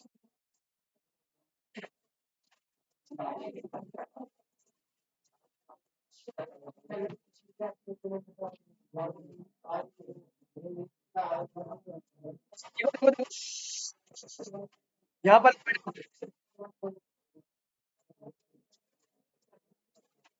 शांति शांति। अब इधर देखो, ये आया था बेटा हेडिंग। हेडिंग क्या है आपकी? हेडिंग है government stabilisation may be through, कैसे स्टेबलाइज करती है? दो टूल से, मॉनेटरी और फिस्कल, राइट। अब मॉनेटरी में मैं थोड़ा सा बताया, देखो मॉनेटरी में मैंने थोड़ा सा एग्जांपल दिया आपके नोट्स में। सबसे पहले controlling size of money supply. आप कहते हैं मनी, मॉनेटरी पॉलिसी में आरबीआई मनी सप्लाई को छेड़ रहा था, मनी सप्लाई बढ़ा रहा था, कम कर रहा था, right. Controlling size of money supply, और क्या, interest rate which would affect consumption, investment and prices. अब कैसे, मान लो इकोनॉमी में मनी सप्लाई ज्यादा है, और मनी सप्लाई कब ज्यादा होता है? एक्सपेंशन में, कॉन्ट्रैक्शन में? एक्सपेंशन में। मतलब अभी इकोनॉमी करंटली किसमें है? एक्सपेंशन। यानी लोग डिमांड ज्यादा कर रहे होंगे, भाई demand is greater then supply होगा ना, क्योंकि लोगों के पास पैसा बहुत है तो लोग डिमांड ज्यादा कर रहे हैं, उसकी वजह से प्राइस क्या हो रहा है? ज्यादा। अब देखो ये पहला केस है कि हमारी इकोनॉमी करंटली किसमें है? एक्सपेंशन में है। अब गवर्नमेंट आएगी स्टेबिलिटी करने, तो गवर्नमेंट ने कहा यार मैं क्या जाऊँ, एक काम कर आरबीआई तू ही कर दे। अब आरबीआई आया, आरबीआई ने क्या करा? आरबीआई ने कहा अच्छा मुझे क्या है, एक्सपेंशन है, मुझे नीचे लाना है, कोई दिक्कत नहीं है। गवर्नमेंट मतलब, गवर्नमेंट का मतलब यहाँ पे आरबीआई है, ठीक है। गवर्नमेंट डिक्टेट करती है कि तू इंटरेस्ट रेट्स को क्या कर दे, ये बात कर रहे हैं रेपो रेट और बैंक रेट की। बेटा जब इंटरेस्ट रेट बढ़ेंगे तो लोग बोरोइंग क्या करेंगे, क्योंकि बोरोइंग करने की कॉस्ट बढ़ गई, और जब लोग बोरोइंग कम करेंगे तो उनके पास फ्यूचर में मनी सप्लाई क्या होगा, जिसकी वजह से अपने आप लोग डिमांड कम करेंगे और अपने आप प्राइजेस क्या हो जाएंगे, कम। तो देख रहे हो स्टेबिलिटी आ गई ना, जो प्राइस पहले बढ़ रहा था, आरबीआई ने इंटरेस्ट रेट्स को बढ़ा के बोरिंग कम करी, जिससे मनी सप्लाई कम हुई, डिमांड कम हुई, और ऑटोमेटिकली प्राइसेस क्या हो गए, कम। This is called stabilization by monetary policy, stabilization by. और इसका मैंने एक टूल बताया रेपो रेट बैंक पे, आपको ना सीआरआर भी होता है, ओपन मार्केट भी था, मार्जिन रेट ऑफ लोन भी था, बहुत सारी चीजें, बट यहाँ पे एक ही बताया। ऑन दी अदर हैंड, अब इधर आओ, इधर आओ, ये कौन सी पॉलिसी है बेटा? इसमें इसमें हम गवर्नमेंट के एक्सपेंडिचर और टैक्सेशन डिसीजन लेते हैं। गवर्नमेंट के कौन से? एक्सपेंडिचर और टैक्सेशन। अब इसमें दो केस देखो फटाफट, जल्दी से देखना भाई, जल्दी से, इंपॉर्टेंट। बेटा संचित क्या बोल रहा है?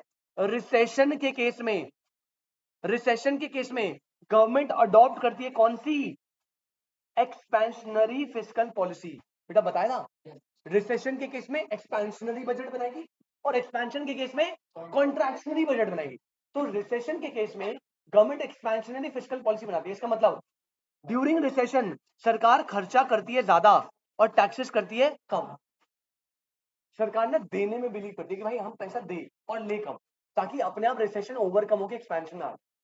ऑन दी अदर हैंड अगर इन्फ्लेशन हो रही है, इन्फ्लेशन मतलब एक्सपेंशन हो रहा है, तो अडॉप्ट करेगी कैसा बजट? Contractionary fiscal policy. इसका मतलब ड्यूरिंग हाई इन्फ्लेशन सरकार खर्चा कम करेगी और टैक्सेस क्या लेगी? लेने में बिलीव करेगी कि भाई टैक्सेस से पैसा ले लो और दो मत इन्हें, ताकि अपने आप कंट्रोल हो जाए। अच्छा, एक्सपेंशनरी फिस्कल पॉलिसी को ना याद रखना, इसे बोलते हैं डेफिसिट बजट। ये थर्ड चैप्टर में पढ़ाऊंगा, वैसे मैं अभी के लिए बस लिखवा दिया साइड में। एक्सपेंशनरी फिस्कल पॉलिसी को क्या बोलते हैं? सर ऐसा क्यों? बेटा एक्सपेंशनरी में सरकार खर्चा ज्यादा कर रही है रिसीट से, खर्चा ज्यादा कर रही है रिसीट से, मतलब सरकार को प्रॉफिट हो रहा है, loss, that's what is deficit budget. क्या होता है? ऑन दी अदर हैंड जब कॉन्ट्रैक्शनरी फिस्कल है, इसका मतलब सरकार खर्चा कम कर रही है और रिसीट ज्यादा आ रही है, इसका मतलब पैसा आ ज्यादा रहा है, जा कम रहा है, तो यहाँ पे प्रॉफिट है, लॉस, तो इसे बोलते हैं सरप्लस बजट। तो ना कई बार वो ऐसे क्वेश्चन कैसे आएगा, आपको सुनो, आपको बोलेगा कि इकोनॉमी में रिसेशन है, क्या है? रिसेशन के टाइम पे सरकार को फिस्कल पॉलिसी बनानी है dash. Option A expansionary, option B deficit budget, option C both A and B. क्योंकि एक्सपेंशनरी पॉलिसी को डेफिसिट बजट ही बोलते हैं। ऐसा होगा ही नहीं बेटा। अमान भाई आपको कोई डाउट है तो बताओ, कोई दिक्कत है भाई मुझे बताना।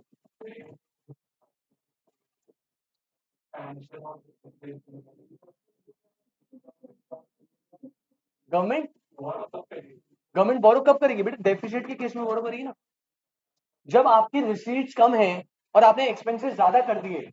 इस केस में जब जब उसको रिसेशन से इकोनॉमी को निकालना है, जब कोविड का टाइम है, रिसेशन हो रखा है, अब हमें ठीक करना है, तो सरकार खर्चा दबा के करेगी, बिना देखे कर देगी। बाद में देखा खर्चा तो ज्यादा हो गया, उसके बाद गवर्नमेंट करती है बोरिंग स्टार्ट। वो बोरो कर सकती है पब्लिक से, वो बोरो कर सकती है आरबीआई से, या वो बोरो कर सकती है रेस्ट ऑफ दी वर्ल्ड से, जहां से आपका मन है उस मोड से आप बोरो कर सकते हो जो आपको कन्वीनियंट लग रहा है उस टाइम पे। ठीक है, सरप्लस में तुझे लगता है बोरिंग करेगी? सरप्लस में तो हमारे पास एक्स्ट्रा पैसा पड़ा है ना, बोरिंग करने की रिक्वायरमेंट क्यों है? तो यहाँ पे ना डेफिसिट बजट में ही बोरोइंग होगी। अभी ना ये सारी चीजें ना थोड़ा सा इन्होंने सिस्टमैटिक गलत कर दिया इस बार, जो इन्होंने थर्ड यूनिट डाल दी ना, ये थर्ड यूनिट में है सारी, deficit budget, types of budget, पूरा थर्ड यूनिट में पढ़ाऊंगा आपको। बस आप अभी के लिए इतना समझ लो। पहले बताओ इतना समझ आया आपको? एक बार हम रिपीट करेंगे वापस से स्टेबलाइजेशन फंक्शन पे। आ जाओ। सॉरी, हाँ जी सर, कुछ पूछते हो आप सर? अच्छा, स्टेबलाइजेशन फंक्शन वापस आओ भाई। पहला पॉइंट बेटा, स्टेबलाइजेशन फंक्शन जो है वो मैक्रो इकोनॉमिक स्टेबिलिटी लाता है। कौन सी स्टेबिलिटी? Macro economic. इसमें हम कोशिश करते हैं प्राइस स्टेबिलिटी मेंटेन हो। मैंने बताया को, अगर हमने मार्केट को अपने हाल पे छोड़ दिया तो उससे प्रॉब्लम ये होगी कि जो एक्सपेंशन और रिसेशन है वो बहुत ज्यादा टाइम तक चलेंगे, जिसकी वजह से गरीब आदमी हार्डशिप फेस कर सकता है। क्या फेस कर सकता है? हार्डशिप। तो उस केस में हमने देखा कि गवर्नमेंट इंटरवीन करती है और प्राइस एंड एम्प्लॉयमेंट की स्टेबिलिटी को क्या करती है? मेंटेन करने की कोशिश करती है। तो government intervention are very important और इसी फंक्शन को बोलते हैं स्टेबलाइजेशन फंक्शन। और ये और कॉम्प्लेक्स हो जाता है ड्यू टू कंटेंजियन इफेक्ट, क्योंकि जो बिजनेस साइकिल है वो इंटरनेशनली भी फ्लक्चुएट करती है किसी और कंट्री से यहाँ, तो ना बहुत कॉम्प्लिकेटेड कर देती है गवर्नमेंट के लिए। अच्छा, इसमें हम क्या क्या कोशिश करते हैं? हम कोशिश करते हैं कि लेबर एंड कैपिटल कैसे हो? फुल एम्प्लॉयमेंट में यूटिलाइज हो। इसमें हम कोशिश करते हैं आउटपुट इनकम कैसा हो? फुल। कोशिश करते हैं, ट्राई करती है सरकार। थर्ड, प्राइस लेवल क्या हो? स्टेबल। ग्रोथ कैसी हो? स्टेबल। और जो आपकी बैलेंस ऑफ ट्रेड है वो कैसा रहे? स्टेबल रहे, बैलेंस रहे, इंपोर्ट और एक्सपोर्ट इक्वल रहे, ना वो सरप्लस जाए ना वो डेफिसिट जाए। सॉरी बेटा, इक्विटी तो हम रीडिस्ट्रीब्यूशन में अचीव करते हैं ना। देख नहीं नहीं नहीं, इक्विटी वर्ड यहां मत लाइयो। इक्विटी मेंटेन करने का ऑब्जेक्टिव होता है रीडिस्ट्रीब्यूशन में। यहां पे आपको इक्विटी मेंटेन नहीं करनी, यहां पे आपको स्टेबलाइज करना है इकोनॉमी को। इक्विटी मेंटेन होती है रिच और पुअर क्लास में। अगर तू बोलेगा ना इक्विटी मेंटेन करनी है, तो वो तू, मुझे पता है तू क्या पर्सपेक्टिव बोल रहा है। तू कह रहा है एक्सपेंशन आ रहा है तो रिसेशन कर रहे हैं, इसे इक्विटी वर्ड नहीं बोलेंगे इंग्लिश में, जैसे स्टेबलाइज करना, स्टेबल करना। हाँ हाँ, स्टेबलाइजेशन कैसे भाई? पूरी इकोनॉमी का एक्सपेंशन होगा, पूरी इकोनॉमी ऊपर जा रही है। ऐसा कैसे हो सकता है भाई? कैसी बात कर रहा है भाई मेरे? मैं ये सुनो सुनो एक मिनट। जब इकोनॉमी एक्सपेंशन में जाएगी तो पूरी इकोनॉमी एक्सपैंड करेगी। इसमें हो सकता है कि रिच ज्यादा ग्रो करे, पुअर कम ग्रो करे, लेकिन इनकम तो पुअर की भी बढ़ेगी, प्राइस के कंपेरेटिवली कब बढ़ेगी, लेकिन बढ़ेगी तो सही ना। तू ऐसे थोड़ी बोल रहा है इकोनॉमी एक्सपेंशन में जा रही है और अमीर आदमी कमा रहा है, ऐसा नहीं होगा। गरीब भी कमाएगा लेकिन प्रोपोर्शनेटली कम कमाएगा, ये चीज है। अब सबसे main matter sir, government stabilisation करती कैसे है? तो स्टेबलाइजेशन करने की कितनी पॉलिसी? दो, मॉनेटरी और फिस्कल। मॉनेटरी कौन करता है? आरबीआई। और उसमें वो क्वांटिटेटिव एंड क्वालिटेटिव देखता है, इंटरेस्ट रेट वगैरह, रेपो रेट, बैंक रेट, ये सब चीजें। राइट, मेन हमारा मैटर क्या है? Fiscal policy. बेटा फिस्कल पॉलिसी में आता है ना, गवर्नमेंट इंटरवीन करती है खुद डायरेक्टली। और इसमें दो केस है। अगर अगर रिसेशन आ रहा है तो स्टेबलाइजेशन में उसे अडॉप्ट करने के लिए गवर्नमेंट बनाएगी fix expansionary fiscal policy, also known as deficit budget. जानबूझ के खर्चा ज्यादा करेगी और टैक्सेस कम रिसीव करेगी। In case of expansion government जान के अडॉप्ट करेगी contractionary fiscal policy, also known as surplus budget, मतलब खर्चा कम करेगी और पैसा क्या लेगी? ज्यादा लेगी टैक्सेस। और ऐसे गवर्नमेंट स्टेबिलिटी को मेंटेन करती है। आई होप ये दो पेजेस आपको क्लियर है। तो बेटा पहला चैप्टर हमारा खत्म होता है which is called fiscal function. ठीक है, जब आप अपनी बुक में जाओगे तो पहले आपको ये तीनों फंक्शन मिलेंगे, उसके बाद ना आपको दो पेज मिलेंगे, उसमें ना गवर्नमेंट के सेंट्रल और स्टेट के फंक्शन बताए, सेंट्रल गवर्नमेंट और स्टेट गवर्नमेंट के बारे में फंक्शन बताया। बेटा वो आपका होमवर्क है, दो पेज पढ़ लेना। उसमें बताया इंडिया फेडरलिज्म फॉलो करता है, जिसमें दो लेवल पे गवर्नमेंट होती है, सेंट्रल और स्टेट। अगर आपको छोड़ना है छोड़ भी सकते हो, अगर आपको पढ़ना है आप पढ़ सकते हो, आपके हिसाब से होमवर्क दे रखा है, बस रीड कर लेना। मैं ये नहीं बोलूंगा कि आप जो है नोट्स बनाना या कुछ और करना, सिर्फ आप रीड कर लोगे मोर देन सफिशिएंट है, उससे ज्यादा उसमें कोई रिक्वायरमेंट है नहीं। और आप पढ़ोगे ना, बचपन में हमने एसएसटी में पढ़ा था फेडरलिज्म सिस्टम क्या होता है। उसमें हम किसी भी एक गवर्नमेंट को पावर नहीं देते, हम स्पेसिफिक पावर देते, सेंट्रल को अपनी जगह और स्टेट को अपनी जगह। ठीक है, तो वो सब है। फिर इसमें कुछ डीके वाली बात बताई, कितनी यूनियन टेरिटरीज है, किस किस के पास स्टेट लेजिस्लेटिव है, वो सब आप एक बार रीड कर लेना इन केस अगर आ गया। अब आ जाओ बेटा चैप्टर नंबर 2 फटाफट। हाँ जी कौन सा बेटा? ये भाई ये यहीं पे तो बनाया हुआ है, ये यही तो है, ले ले बेटा। वैसे वो उधर बनाया हुआ है नोट्स में, स्टेबलाइजेशन तक के नोट्स तो मैंने भेज दिए थे ना ग्रुप पे कल ही। चलो आ जाओ बेटा आप चैप्टर नंबर 2 आ रहा है, यहां से आप देखना एक नया कॉन्सेप्ट आपको मिलेगा, पहले समझना चालू करना। सर एक्सपेंशनरी फिस्कल पॉलिसी में सरप्लस बजट बनाएगी गवर्नमेंट? नहीं नहीं बेटा ऐसे क्यों बनाएगी, एक्सपेंशनरी का मतलब क्या है बेटा? एक्सपेंशनरी में ध्यान से समझ अजीज बेटा, एक्सपेंशनरी मतलब क्या है? एक्सपेंशनरी फिस्कल पॉलिसी का मतलब है कि रिसेशन के टाइम पे गवर्नमेंट एक्सपेंडिचर ज्यादा कर रही है और गवर्नमेंट को जो रिसीट है टैक्सेस से वो कम आ रही है। बेटा ये होगा ना एक्सपेंशनरी मतलब, तो एक्सपेंशन मतलब जहां पे आप एक्सपेंशन ज्यादा कर रहे हो एक्सपेंडिचर, और एक्सपेंडिचर ज्यादा और रिसीट कम हो रही है, तो ये तो डेफिसिट क्रिएट करेगा ना। ये सरप्लस कैसे क्रिएट कर देगा बेटा? तूने खर्चा ज्यादा करा है, पैसा कम आ रहा है, तो तेरे पास तो लॉस हो जाएगा ना, डेफिसिट हो जाएगा, और इसको करने के लिए तुझे बोरोइंग करनी पड़ेगी। कॉन्ट्रैक्शनरी में क्या होता है? कॉन्ट्रैक्शनरी में आप खर्चे को रोक रहे हो और रिसीट ज्यादा ले रहे हो, तो वहां पे सरप्लस बनेगा। ओके ठीक है, सुनो भाई शांत। किसकी हिस्ट्री भाई?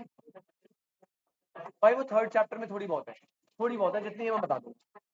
बेटा शांत।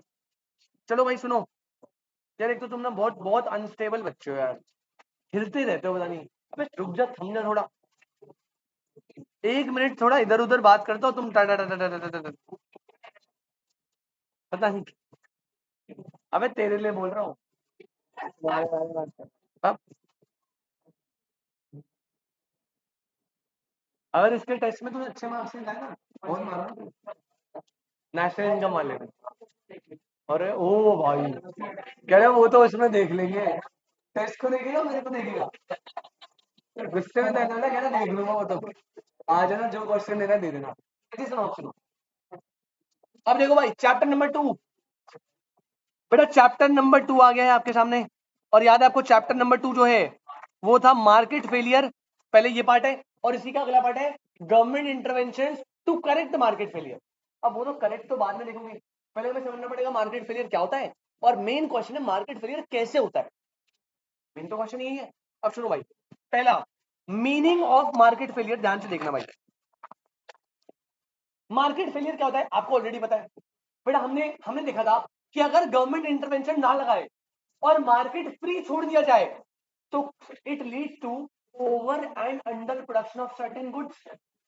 जैसे जो प्रॉफिट ज्यादा वाले गुड्स है उनका क्या होगा, ओवर प्रोडक्शन, और जो वेलफेयर पर्पस के गुड्स है उनका क्या होगा, अंडर प्रोडक्शन। तो मार्केट फेलियर क्या होता है, कह रहा है ये एक ऐसी सिचुएशन है जहां पे फ्री मार्केट, बेटा फ्री मार्केट कौन सी होती है, जिसमें गवर्नमेंट इंटरवेंशन,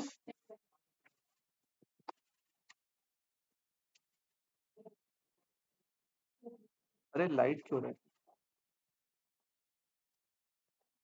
अच्छा एक ऐसी सिचुएशन सर जहां पे फ्री मार्केट जो है ना leads to misallocation of societies resources. Free market मतलब बेटा गवर्नमेंट इंटरवेंशन नहीं है, तो हमने देखा कि ऐसी सिचुएशन आएगी अगर आपने गवर्नमेंट इंटरवेंशन नहीं लगाई तो आप ना रिसोर्सेज का क्या करोगे, मिस एलोकेशन। ये आपने पहले फंक्शन में पढ़ा था मार्केट फेलियर, मिस एलोकेशन करोगे मतलब जो जहां से प्रॉफिट मिल रहा है वहां तो रिसोर्सेज को दबा के लगाओगे, और जहां से कोई पैसा नहीं आने की वो वहां पे क्या लगाओगे, रिसोर्सेज कम। तो market failure is the situation in which the free market leads to misallocation of society's scarce resource, जिसकी वजह से क्या होगा, ओवर प्रोडक्शन या फिर under production of goods and services to less than optimal outcome. मतलब जितना ऑप्टिमल करना चाहिए था उससे कुछ गुड्स आप ओवर प्रोड्यूस करोगे या कुछ गुड्स अंडर, और ये हमेशा कब होता है, फ्री मार्केट में। किसमें होता है बेटा, क्योंकि गवर्नमेंट जिस मार्केट में होगी वहां तो इंटरवीन करके वो कर लेगी एलोकेशन फंक्शन की हेल्प से, लेकिन ये फ्री मार्केट की प्रॉब्लम है, किसकी प्रॉब्लम है, फ्री। हाँ नहीं, लेकिन ये कह रहा है कि अगर हमने, ये वही तो बता रहा है कि गवर्नमेंट का काम क्या है, गवर्नमेंट इसलिए एग्जिस्ट कर रही है ताकि ऐसी प्रॉब्लम ना हो। क्योंकि अगर हमने गवर्नमेंट को हटा दिया और फ्री मार्केट रख दी तो आप ऑप्टिमम लेवल से कुछ गुड्स का ओवर प्रोडक्शन करोगे और कुछ गुड्स का और रिसोर्सेज का मिस एलोकेशन करोगे, तो मार्केट फेलियर समझ आया। मार्केट फेलियर का मतलब, अमान भाई, मार्केट फेलियर का मतलब क्या है? जब ऑप्टिमम लेवल से आपके गुड्स एंड सर्विस या तो ओवर प्रोड्यूस हो या फिर अंडर प्रोड्यूस, और ये जनरली होता है फ्री मार्केट में जब गवर्नमेंट इंटरवेंशन नहीं हो। ये बात समझ। अब अगला कॉन्सेप्ट क्या है सर? अगला, ये तो इंटर में 6 नंबर का क्वेश्चन आता था, कॉन्सेप्ट है व्हाई डू मार्केट फेल। भाई मार्केट फेल क्यों होता है, क्यों ओवर अंडर प्रोडक्शन होता है? उसके रीजन मैंने आपको याद है लोकेशन में पहले बता दिए थे, बट थोड़े बेटर वे में। पहला बेटा, पहला पॉइंट सुनो, मार्केट और मोनोपोली पावर। बेटा एक बार ना अपने अलोकेशन वाले नोट्स निकालना, अलोकेशन वाले नोट्स निकालो जरा, जिसने बनाए हैं, और जिसने नहीं बनाए वहां आ जाओ। देखिए ना बेटा, प्रॉब्लम या फिर market failure due to inefficient allocation. आप पहला पॉइंट देख लो, पहला पॉइंट क्या था? Monopoly power. पहला पॉइंट क्या था ना मोनोपोली पावर।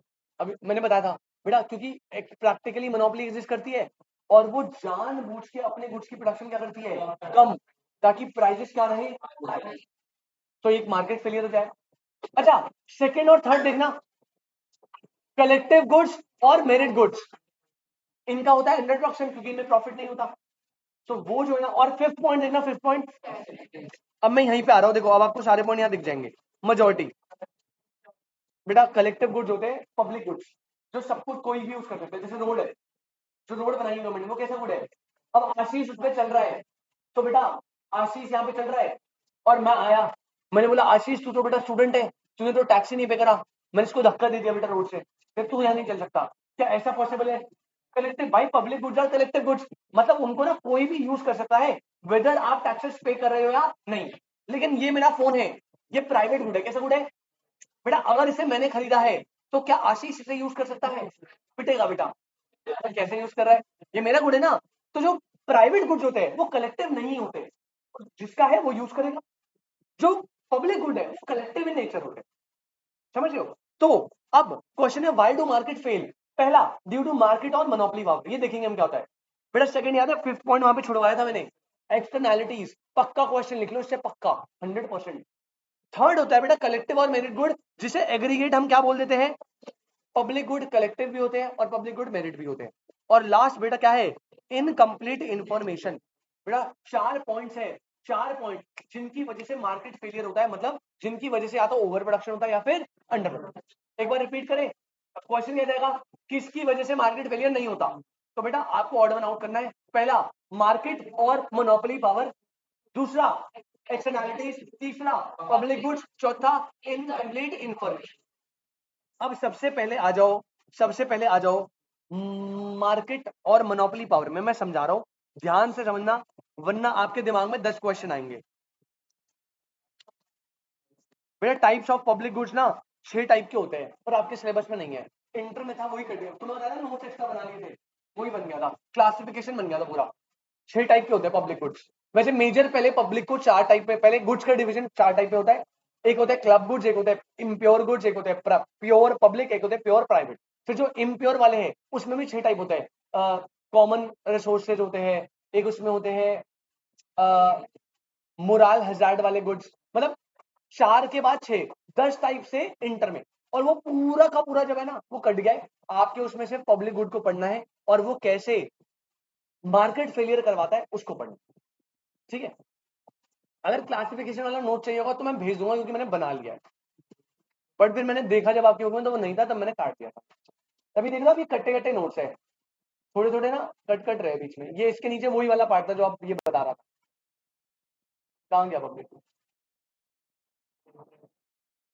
पब्लिक, हाँ ये रहा। इसके बाद 3-4 पेज एक्स्ट्रा बन गए थे मेरे से। चलो कोई नहीं, अच्छी बात है, रिविजन हो गई। अब मैं पॉइंट बता रहा हूँ, सुनो ध्यान से। बेटा आपको पता है, अभी तो आप सीए फाउंडेशन में मेरे साथ मार्केट पढ़ के आए थे। क्या पढ़ के आए थे? अब मैं आपको चीज बता रहा हूँ इंपॉर्टेंट, सुनना। वहां पे भी आपको हेल्प करेगा, वहां पे भी आपको हेल्प करेगा। 1 मिनट देना। अरे अरे, इसको क्या हो गया?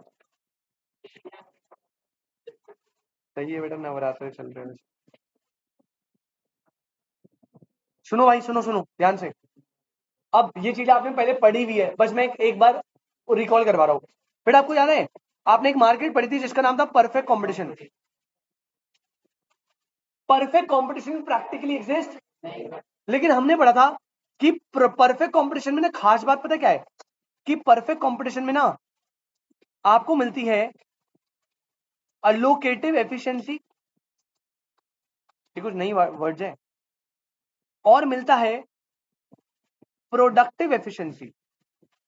क्या मिलता है बेटा? अलोकेटिव एफिशिएंसी और, सर ये क्या होता है आपको पता है, बस आपको ये नहीं पता, इसे ये बोलते हैं बेटा। अलोकेटिव एफिशिएंसी का मतलब होता है जब आपका जो एवरेज रेवेन्यू होता है वो आपके मार्जिनल कॉस्ट के इक्वल होता है। आपका जो एवरेज रेवेन्यू है वो आपके मार्जिनल कॉस्ट क्या होता है, मतलब आपका जो प्राइस है, जितना प्राइस बनाने में लगा रहे हो, तो जो सॉरी जितना प्राइस लगा रहे हो वो आप एडिशनल कॉस्ट से रिकवर करो, इसे बोलता है अलोकेटिव एफिशिएंसी। प्रोडक्टिव एफिशिएंसी आपको पता है ऑलरेडी, पता क्या होता है ये होता है जब एसी मिनिमम होता है। क्या होता है एसी? तब आप ना प्रोडक्टिव एफिशिएंसी पे हो, क्योंकि आपकी कॉस्ट मिनिमम होती है। और कोई बच्चा बताएगा एसी मिनिमम कब होता है? जब वो किसके इक्वल होता है? एसी मिनिमम होता है when AC is equal to dash MC. याद है बेटा, AC is equal to MC. अबे कौन सी स्टेज वन, वो लो वेरिएबल पोर्शन बता रहे हैं। अबे ये कर्व नहीं बनाए थे यार, ऐसे बनता है एसी, इसका मिनिमम लेते थे, ये बनता था एमसी। ये जो पॉइंट है इसे बोलते हैं प्रोडक्टिव एफिशिएंसी, क्योंकि यहाँ पे आपकी पर यूनिट कॉस्ट क्या लग रही है? मिनिमम। अब सुनना, परफेक्ट कॉम्पिटिशन में आपकी प्रोडक्टिव और एलोकेटिव एफिशिएंसी होती है, लेकिन जब आप इम्परफेक्ट कंपटीशन की बात करते हो, किसकी बात करते हो? इम्परफेक्ट। और अभी मैं स्पेसिफिकली मोनोपोली की बात कर रहा हूं। अब आपको याद आएगा, देखो हमने कहां पढ़ा था बेटा, मोनोपोली में ना आप याद रखना, नो अलोकेटिव एंड प्रोडक्टिव एफिशिएंसी। और इसी का फायदा उठाते हुए आप याद करो कि इम्परफेक्ट में मोनोपोली जो होती थी, इसे ना लॉन्ग रन में, कोई बताएगा लॉन्ग रन में कैसा प्रॉफिट होता था? Abnormal profit. कैसा प्रॉफिट होता था? क्योंकि ये सिंगल सेलर है। क्यों कहता है भाड़ में जाए, मैं तो एवरेज रेवेन्यू चार्ज करूंगा greater than my marginal cost या greater than my average cost. यहाँ पे ऐसा नहीं था, यहाँ पे आपको इक्वली चार्ज करना पड़ता था, क्योंकि यहाँ पे एलोकेटिव एफिशिएंसी थी, लार्ज नंबर ऑफ सेलर थे, होमोजेनियस प्रोडक्ट था, तो आप ना सेम प्राइस रखोगे जितना कॉस्ट पे लग रहा है। लेकिन यहाँ पे क्योंकि आप सिंगल सेलर हो, तो भैया वो कहेगा लॉन्ग रन में मैं तो कमाऊंगा एबनॉर्मल प्रॉफिट, मतलब मैं सारा कॉस्ट जो है ना उससे ज्यादा प्राइस लूंगा और अपना प्रॉफिट रिकवर करूंगा ज्यादा। द पॉइंट है, मोनोपोली के केस में सेलर क्योंकि सिंगल है, तो वो जानबूझ के, या आप ऐसे कह लो जान के, वो प्राइजेस यानी एवरेज रेवेन्यू को क्या रखता है? हाई रखता है। और प्राइजेस हाई वो तभी रख सकता है जब वो गुड्स का क्या करे? Under production. मतलब जस्ट लाइक एग्जांपल दिया था मैंने iPhone, although iPhone is not a monopoly but technically वो अपने मार्केट में लीडर है। अब फोन आ रहा है सितंबर में, उसकी लग रही है लाइन और वो मिल ही नहीं रहा। बेटा एप्पल के पास इतने ज्यादा रिजर्व्स है, आपको क्या लगता है वो प्रोडक्शन नहीं कर सकता? बिल्कुल कर सकता है, लेकिन वो मोनोपोली पावर दिखा रहा है, वो जानबूझ के अंडर प्रोडक्शन करता है ताकि वो 1,35,000 का फोन बेच पाए। दिखेगा ना मार्केट में कोई इतनी ज्यादा डिमांड है, अंडर प्रोडक्शन कर रखा है उन्हें जानबूझ के, और वो हाई प्राइसेस पे बेच पाएगा नॉर्मली अपने कॉम्पिटिटर से ज्यादा। समझ रहे हो? और इसी को बोलते हैं मोनोपोली या मार्केट पावर। क्या बोलते हैं? मोनोपोली या, अब देखो मोनोपोली या मार्केट पावर क्या होती है, क्या दिखाया है? कह रहे मार्केट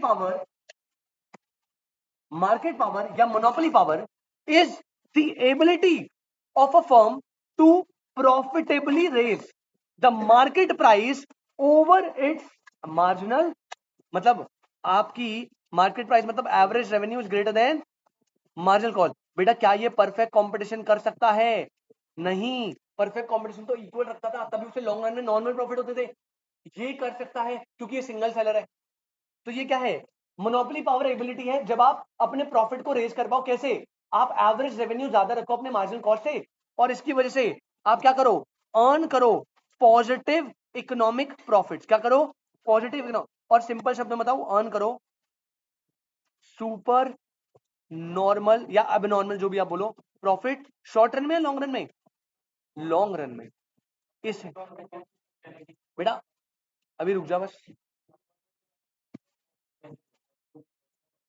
बेटा, अभी ना हम अगला चैप्टर पढ़ रहे हैं, 1 मिनट रुक जाओ बस बेटा। देखो चैप्टर का नाम क्या बेटा? Chapter number 2 and. तो अभी मैं बता रहा हूँ कि मार्केट फेलियर कैसे होता है। जब गवर्नमेंट इंटरवेंशन आएंगे तब हम अपने आप समझ लेंगे मार्केट फेलियर को गवर्नमेंट कैसे ठीक करता है। 4 रीजन है, चारों का लॉजिक दे लेंगे गवर्नमेंट चारों के केस में क्या क्या करता है। ठीक है? मोनोपोली पावर वैसे मैं तुम्हें बताता हूँ ठीक करने का बड़ा सिंपल रीजन है, डायरेक्टली प्रोडक्शन कर दो उस गुड की। अबे तू एप्पल पे क्यों जा रहा है भाई? अबे मोनोपोली की बात कर, रेलवे है ना, उसे पता है ना रेलवे दिक्कत कर देगा, लोग एक्सेस चार्ज कर लेंगे, रेलवे ने दे दिया तो बेटा डायरेक्टली रेलवे उसने किसके अंडर रख लिया? अपने अंडर रख लिया, कह रहा मैं ही प्रोडक्शन कर रहा हूँ, ले कर ले। अब तू एप्पल पे, मैं तो वैसे एग्जांपल है, तू एप्पल को लेके चला गया कि एप्पल खुद गवर्नमेंट बनाएगी, ऐसे मत कर यार। अच्छा सुनो भाई, पहला पॉइंट समझ आया, मार्केट मार्केट पावर या मोनोपोली पावर। दोबारा रिपीट कर रहा हूं, मोनोपोली पावर क्या होता है? सर मोनोपोली मार्केट में सेलर क्योंकि सिंगल होता है तो वो जानबूझ के प्राइसेस को क्या रखता है? ज्यादा, और अर्न करता है लॉन्ग रन में क्या? Super normal profit. इसे बोलते हैं मोनोपोली पावर। अब प्राइसेस को हाई रखने के लिए करता क्या है? वो गुड्स का करता है अंडर प्रोडक्शन। गुड्स का क्या करता है? और अंडर प्रोडक्शन को ही क्या बोलते हैं? Market failure. तो यहां पे देख लो, कह रहा है market power can cause market to be inefficient because to keep price higher and output, price high रखता है और उसके लिए उसे आउटपुट क्या रखना पड़ेगा? लोअर। उसकी वजह से बेटा क्या होता है? देन द आउटकम इक्लिप, जितना रिक्वायर्ड है डिमांड सप्लाई का वो इक्वल नहीं होने देता, जिसकी वजह से at result at the end क्या हो जाता है? Market failure. आगे लिखा हुआ है lead to under production thus market failure. पहला रीजन समझ आया? पक्की बात, फिर से रिपीट करेंगे बेटा। मार्केट फेलियर क्या होता है? सर जब जब फ्री मार्केट में मिस एलोकेशन ऑफ रिसोर्स होता है उसकी वजह से क्या होता है? गुड्स का ओवर या अंडर प्रोडक्शन, इसे बोलते हैं मार्केट फेलियर। मार्केट फेलियर के 4 रीजन है। कितने रीजन है? 4। सबसे पहला मार्केट और मोनोपोली पावर, सेकंड क्या है? एक्सटर्नैलिटीज, थर्ड क्या है? पब्लिक गुड्स, और फोर्थ क्या है? Incomplete information. सबसे पहले स्टार्ट कर रहा था मार्केट पावर या मोनोपोली पावर से। बेटा मैंने आपको बताया कि मार्केट पावर एक ऐसी एबिलिटी है, और ये एबिलिटी सिर्फ किसमें है? इम्परफेक्ट कॉम्पिटिशन होती है जनरली, बट हाँ चलो मोनोपोली कंसीडर करते हैं, जिसमें वो क्या करता है? जिसमें वो प्राइस ज्यादा चार्ज करता है as compare to his cost, जिससे लॉन्ग रन में ही कैन गेट एबनॉर्मल या सुपर नॉर्मल प्रॉफिट। ठीक है? अब प्राइस हायर सेट करने के लिए बेटा उसे प्रोडक्शन क्या करना पड़ता है? लोअर, जिसकी वजह से अंडर प्रोडक्शन होता है, जिसकी वजह से क्या हो जाता है? मार्केट से। समझ आया? हाँ, ओलिगोपोली और मोनोपोली में ही एग्जिस्ट कर सकता है थोड़ा बहुत। ठीक है? मोनोपोली में तो बेस्ट ही हो जाएगा, बट ओलिगोपोली में भी एग्जिस्ट कर सकता है, जहां पे फ्री एंट्री एंड एग्जिट होगी ना, large number of buyer and seller होंगे, वहां पे एग्जिस्ट नहीं करता। ओलिगोपोली में कर जाएगा थोड़ा बहुत, मार्केट पावर होती है। सॉरी, कार्टेल फॉर्मेशन करके, हाँ वही मैं कह रहा हूँ, ओलिगोपोली में हो जाएगा, मोनोपोली में हो जाएगा। परफेक्ट और मोनोपोलिस्टिक में करना, परफेक्ट में तो इम्पॉसिबल है, मोनोपोलिस्टिक में भी मुश्किल है, नहीं होगा। बेटा मार्केट पावर समझ आया? और इसको ठीक कैसे करना है अभी वो नहीं पढ़ा रहा, अभी बस रीजन बता रहा हूं। बेटा सेकंड आ जाओ, और सेकंड को तो भाई मैं पहले बता रहा हूं, वेरी वेरी वेरी इंपॉर्टेंट। बेटा क्वेश्चन आने की पूरी संभावना है। अब सुन लो ध्यान से, क्या आपने एक्सटर्नैलिटी पढ़ा है? पढ़ा था आपने, 12th में था जीडीपी एंड वेलफेयर के साथ, है ना? लेकिन वो जो आपने पढ़ा था वो छोटा सा ग्लिम्स था। अब मैं आपको पूरा पिक्चर दिखा रहा हूँ, ध्यान सुनो। सबसे पहले एक्सटर्नैलिटी होता है, जिन बच्चों को नहीं पता मैं बता रहा हूँ, सुनो मेरी डेफिनेशन। एक्सटर्नैलिटी क्या होता है बेटा? एक्सटर्नैलिटी होते हैं बेनिफिट या फिर कॉस्ट। एक्सटर्नैलिटी क्या होता है? बेनिफिट या फिर कॉस्ट। हाँ, बेनिफिट या फिर कॉस्ट, जो आप किसको दे रहे हो? अदर्स को दे रहे हो, जो आप किसको दे रहे हो बेटा, और उसके बदले आपको बदले में ना ही कोई पैसा मिल रहा है, रिसीव हो रहा है, ना ही पेड करा है, और कॉस्ट देने के बदले ना ही आप पे किसी ने कोई पेनलाइज करा है, पेनल्टी लगाई है। अरे भैया मेरे, लगा सकते हैं, वही तो गवर्नमेंट करती है, लगा देती है, तो मार्केट फेलियर का करेक्शन हो जाएगा ना, लगा दी पेनल्टी। अभी हम पढ़ रहे हैं कि मार्केट फेलियर क्यों होता है, एक्सटर्नैलिटी के चक्कर। अब जब तू बताएगा ना कि जो तू बोल रहा है कि पेनल्टी लगाते हैं, तो गवर्नमेंट इंटरवेंशन में हम यही पढ़ेंगे कि एक्सटर्नैलिटी को ठीक करने के लिए सरकार क्या करती है, पॉल्यूशन पे पेनल्टी लगा दी ले। इंटरवेंशन पे मत जा, अभी कॉस्ट पे जा। अब सुनो सुनो सुनो सुनो, सबसे पहले बेसिक्स बता रहा हूं भाई। एक्सटर्नैलिटी क्या है, the actions of either consumer और प्रोड्यूसर्स। कोई कंज्यूमर हो सकता है, कोई प्रोड्यूसर हो सकता है, उसके एक्शन से रिजल्ट आया कॉस्ट और बेनिफिट पे। बेटा बचपन में पढ़े ना, कॉस्ट और बेनिफिट दोनों होते हैं। कॉस्ट वाले को बोलते हैं नेगेटिव एक्सटर्नैलिटी। अगर मेरे एक्शन से आपको कोई कॉस्ट बियर करनी पड़ रही है, जैसे बेटा मान लीजिए मैं सुट्टा पी रहा हूं क्लास में पढ़ाते पढ़ाते, और मेरे स्मोकिंग करने से, मतलब मेरे कंजम्पशन से आपको भी तो एक कॉस्ट बियर करनी पड़ रही है। आपको पैसिव स्मोकिंग हो रही है, जिससे फ्यूचर में आपको मान लो कोई हेल्थ इशू हो गया तो आपको हॉस्पिटल का बिल आएगा। तो ये क्या है, ये है नेगेटिव कंजम्पशन एक्सटर्नैलिटी। इसे क्या बोलते हैं, नेगेटिव मतलब मेरे कंजम्पशन करने से अनदर पर्सन को एक कॉस्ट बियर करनी पड़ रही है। समझ आ रही बात।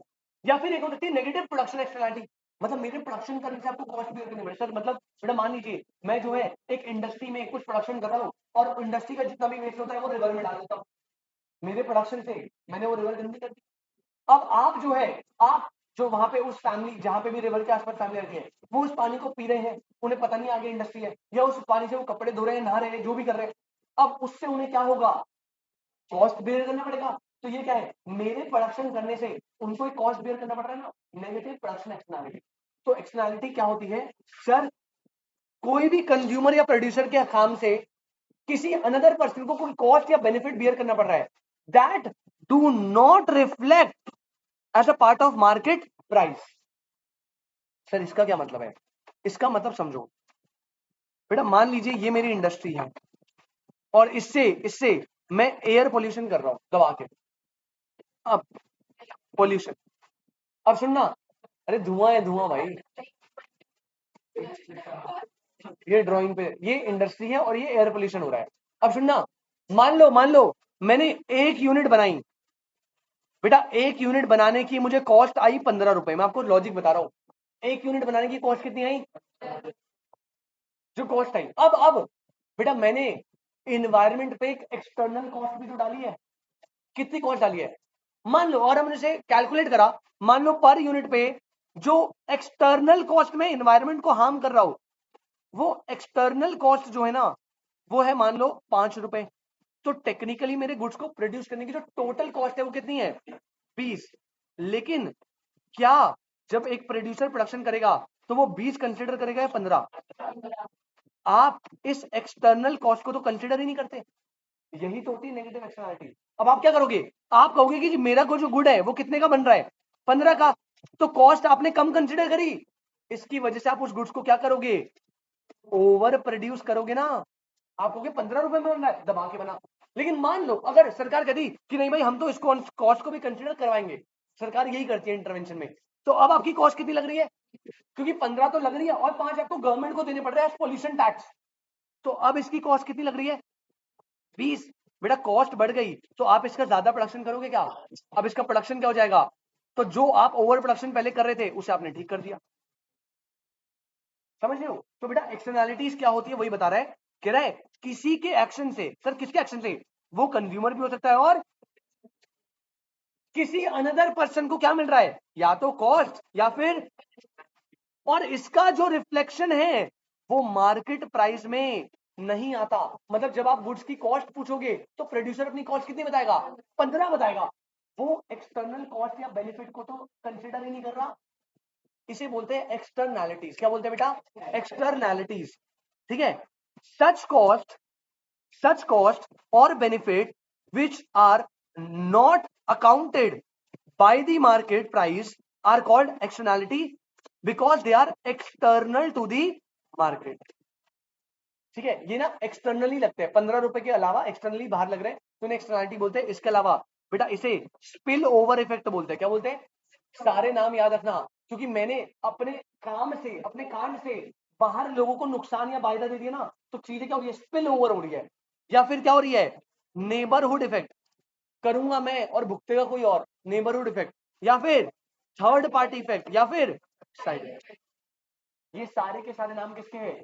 एक्सटर्नलिटी। ये सारे के सारे नाम किसके हैं? एक्सटर्नलिटी। समझ आ रही बात? बेटा बेनिफिट का एग्जांपल देख। बेटा मैं बहुत बहुत बढ़िया आदमी हूँ। बेटा मैंने जो है ना बाहर अपने घर के बाहर एक मस्त एकदम गार्डन बना दिया।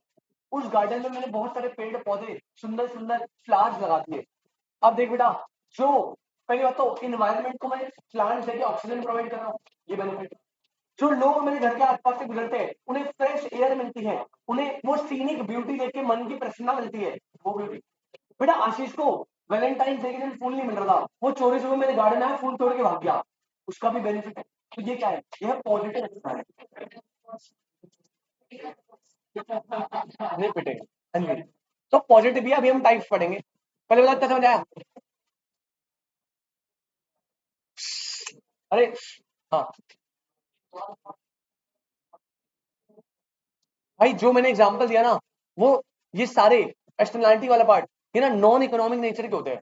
प्रॉब्लम तभी तो है क्योंकि आप टेक्निकली ना कहीं पैसा इन्वॉल्व हो नहीं रहा। अब प्रॉब्लम है क्योंकि पैसा इन्वॉल्व हो नहीं रहा, तो प्रोड्यूसर इन कॉस्ट और बेनिफिट को कंसिडर ही नहीं करता, क्योंकि जो पॉल्यूशन हो रहा है वो पैसे की टर्म्स में तो जा नहीं रहा, वो तो एनवायरमेंट को हार्म हो रहा है ना। तो प्रोड्यूसर कहता है कि मैंने तो 15 रुपए में ही बना दिया, उसने उस पॉल्यूशन की इकोनॉमिक कॉस्ट तो कंसिडर ही नहीं करी। और गवर्नमेंट क्या करती है ना बाद में, इस नॉन इकोनॉमिक को ना इकोनॉमिक बना देती है। कैसे? जब मैं इंटरवेंशन बढ़ाऊंगा तब बताऊंगा।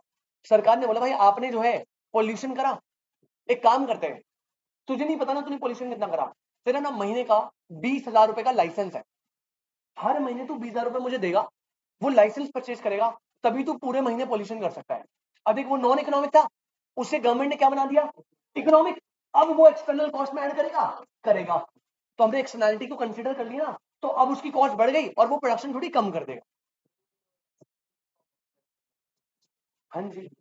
तो बेटा लाइसेंस का काम जो है वो एक्सटर्नलिटी की नॉन इकोनॉमिक वैल्यू को इकोनॉमिक में कन्वर्ट करना है, ताकि प्रोड्यूसर इसे कॉस्ट में कंसीडर कर पाए। जब तक वो फाइनेंशियल डेटा नहीं है तब तक वो कॉस्ट में कंसीडर नहीं हो सकता ना, ये बात।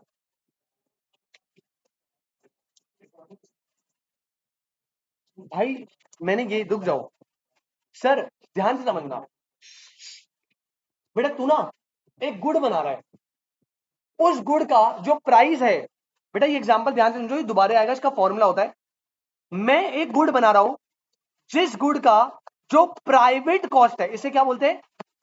Private cost. मतलब मुझे लग रही है जो कॉस्ट, बेटा प्राइवेट कॉस्ट जो है गुड़ की, एक गुड़ को बनाने में मेरा जो कॉस्ट आ रहा है वो आ रहा है 15 रुपए।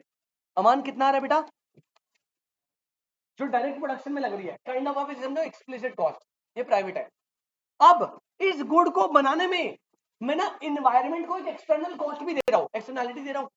तो मान के चलो ये जो एक्सटर्नल कॉस्ट है, ये जो मेरी एक्सटर्नल कॉस्ट है, ये लग रही है 5 रुपए। तो बेटा एक बात बता, मेरी जो टोटल सोशल कॉस्ट होगी वो कितनी होगी? जो मैं सोसाइटी को कॉस्ट दे रहा हूं, 15 रुपए की टोटल कॉस्ट लग रही है प्राइवेट वाली, जो सोसाइटी को मैं हार्म दे रहा हूं वो एक्सटर्नल कॉस्ट कितनी ले रहा हूं? 5। टोटल कॉस्ट कितनी लग रही है? 20। लेकिन जब तू अपनी बुक्स में एंट्री करेगा तो तू मुझे बता तू क्या करेगा, 15 या 20? तू थोड़ी लेगा कि मैंने सोसाइटी को कितना हार्म दिया।